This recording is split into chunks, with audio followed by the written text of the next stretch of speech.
প্রথম পার্ট দেখার পর যারা দ্বিতীয় পার্ট দেখার জন্য ভিডিওটি প্লে করেছেন তাদের জানাই প্রাণঢালা শুভেচ্ছা। তো চলুন দ্বিতীয় পার্ট তথা শেষ অংশের কাজ শুরু করি। আর যারা ভিডিওর প্রথম পর্ব দেখেননি তাদের দেখে আসার অনুরোধ রইল। লিংক আই বাটনে এবং ডেসক্রিপশনে পেয়ে যাবেন।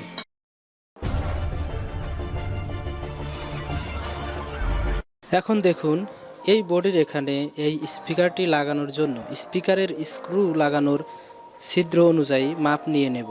মাপ নেওয়া হয়ে গেলে এরকম একটি মিনি ড্রিল মেশিন দিয়ে মার্ক করা পয়েন্টগুলোতে ছিদ্র করে নেব। এই ড্রিল মেশিনটি কিভাবে বানিয়েছি সেটা দেখতে চাইলে ভিডিওর ডেসক্রিপশন বক্স চেক করার অনুরোধ রইল।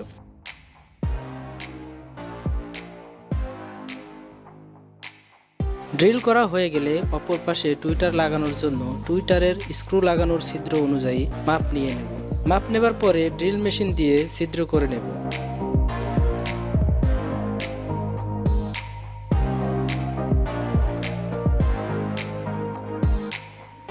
ড্রিল করা শেষে স্পিকারটি কভারের ভেতরের দিক থেকে স্ক্রু দিয়ে ভালো করে লাগিয়ে নেব। দেখতেই পাচ্ছেন আমি কিভাবে স্পিকারটি লাগালাম।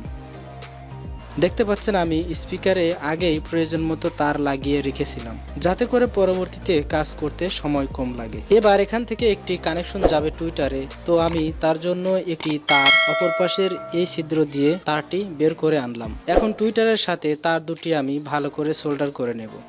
দেখুন আমি সোল্ডার করে নিচ্ছি। এখানে সোল্ডার করার জন্য তেমন কোনো বাধা ধরার নিয়ম নেই। দুইটা তার দুইটা টার্মিনালের সাথে লাগালেই কানেকশন হয়ে যাবে। সোল্ডার হয়ে গেলে টুইটারটি এখানে স্ক্রু দিয়ে লাগিয়ে নেব।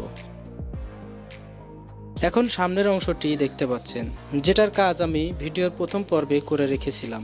এখানে ভলিউমের পাশে একটি RGB বাল্ব লাগিয়ে নিয়েছি, যেটা একই সাথে পাওয়ার ইন্ডিকেটর ও সুন্দর লাইটিং এর কাজ করবে। লাইটিং এর যে পজিটিভ ও নেগেটিভ তার রয়েছে তার দুটি সার্কিটের 12 ভোল্ট পাওয়ার ইনপুট টার্মিনালের সাথে সোল্ডার করে নেব। সোল্ডার শেষ হলে স্পিকার কানেকশনের তার দুটি সার্কিটের অডিও আউটপুটের সাথে লাগিয়ে নেব। সোল্ডার শেষে এখন কভারের পেছনের অংশটির কাজ করব, যেটা ভিডিওর প্রথম পর্বে কাজ করে রেখেছিলাম।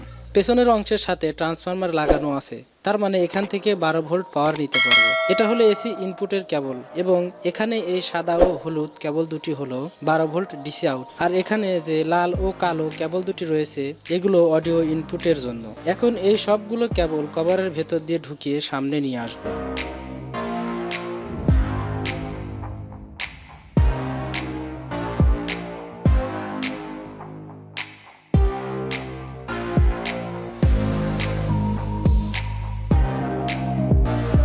দেখতে পাচ্ছেন সামনে বের করে নিয়ে আসলাম। এখন এই কেবল দুটি সার্কিটের 12 ভোল্ট ডিসি ইনপুটের সাথে সোল্ডার করে নেব।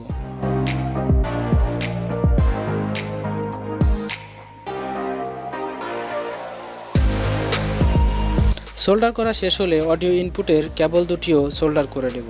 এখানে কালো কেবলটি হলো গ্রাউন্ড, সুতরাং কালো কেবলটি আমি সার্কিটের গ্রাউন্ড টার্মিনালের সাথে লাগাবো ও অপর কেবলটি পজিটিভে লাগাবো।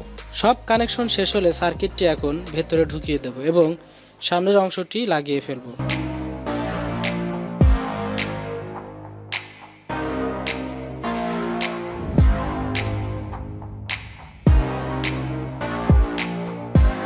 এবার অডিও ইনপুটের জন্য এরকম একটি অডিও কেবল কানেক্ট করে দেব।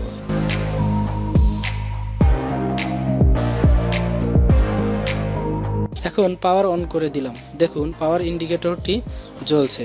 এখন অডিও প্লে করে দেখি কেমন সাউন্ড পাওয়া যায়।